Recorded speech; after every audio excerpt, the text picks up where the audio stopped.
सही रास्ता जाता रहा सौरभ भाई।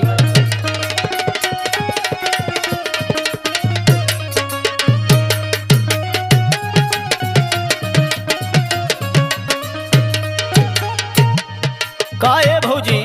का हो देवर जी? अरे बड़ा बदला तू लागत आरू हो। कैसन बदला लागत आनी हो? पहले नैहर से आलू तो दुबर पातर रहलू, अच्छा अब इतनी मोटा आ गई कि पहचान में अवती ना बारू। सही। हाँ हो। अरे बाबू तोहके का पता बा? तोहके पता बा तोहार भैया हम कितना मानेलन कि जमन जमन ला कही ला के खियावलन, लेकिन ऐसे तोहके का मतलब बा? तो सुना हमार बात। हाँ बोला।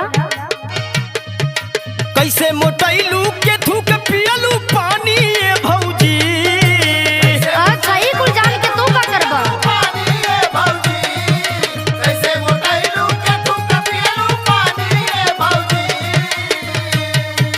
कैसे मोटैलू के थूक पियलू पानी ये भौजी कि भैया दिहले बाड़ी तोहरा के निशानी ये भौजी। हमके लागत कि जेसीबी से तोरा के उठावे के पड़ी। अरे बाबू तनी होश में रह। अच्छा देवर जी एगो बात ध्यान से सुन लो। सुनावा ये हम काहे मोटाइल बानी, का खातनी का पियतनी, ऐसे तोहके का लेवे देवे के बा? ठीक है बा। सुन ला हम बतावतनी। सुनावा। कैसो मोटाई कुछू के पीही पानी ये देवरू। इहो बात का। हाँ हो। अच्छा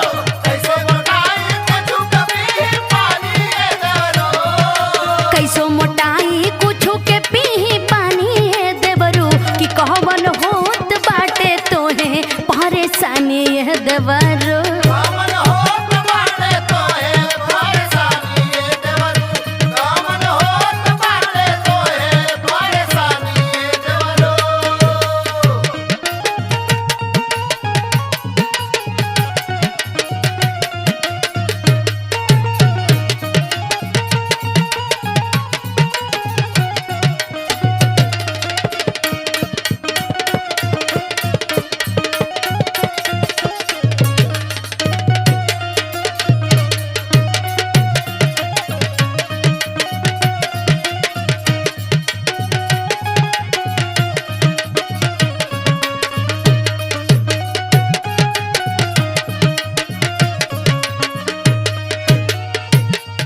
ए भौजी, कहो देवर जी। हमारा बात के तू समझ ना पौलू है। मतलब तोहरा कहला का मतलब का बा कि हम ना समझ पौली न हो? तो सुना। बोला। कुछ दिन भौजी और कर तू इंतजार हो। अच्छा कौना चीज के हो?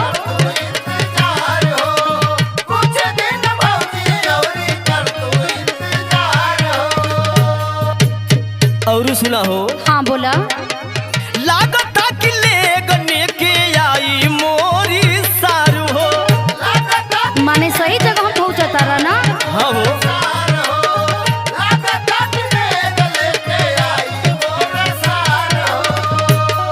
भौजी रे।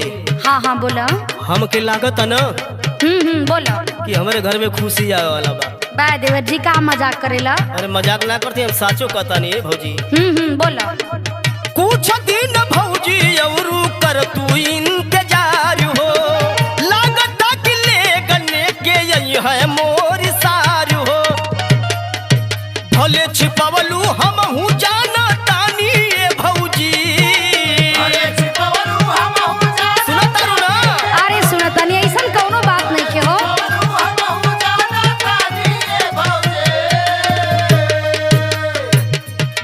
भले छिपवलू हम हूँ जाना तानी ये भौजी कि भैया दिहले बाड़ी तोहरा के निशानी ये भौजी। आइल समझ में? आवता।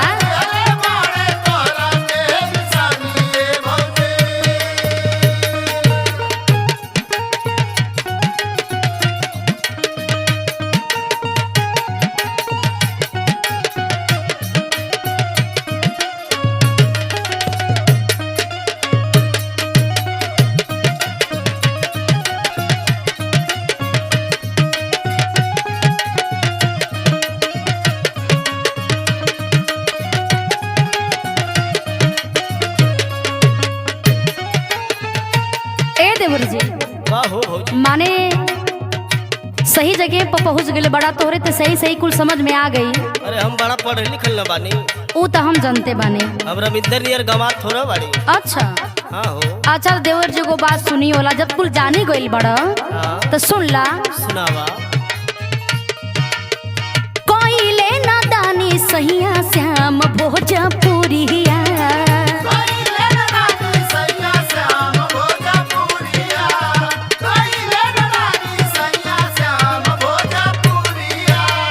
बड़ा पछताई देवरू राजेश सावरिया,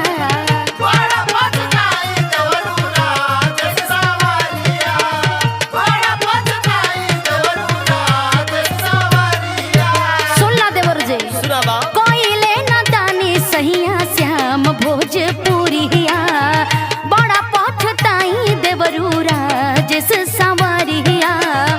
और सुनना। सुनावा हो। साचो कहेले अंशी काला मानी ये देवरू, भाई मनते न बाड़ी।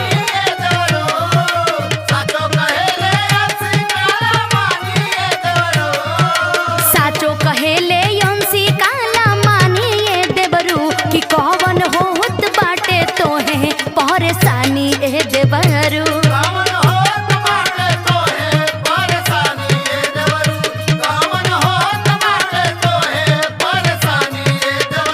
कि भैया दिहले बाड़ी तोहरा के परेशानी ए भौजी, कि कौन होत बाटे तोहे परेशानी ये देवरू, भैया दिहले बाड़ी तोहरा की निशानी ए भौजी, कि कौन होत बाटे तोहे परेशानी ये देवरू। कि भैया दिहले बाड़ी तोहरा की निशानी ए भौजी, कि कौन होत बाटे तोहे परेशानी ये देवरू।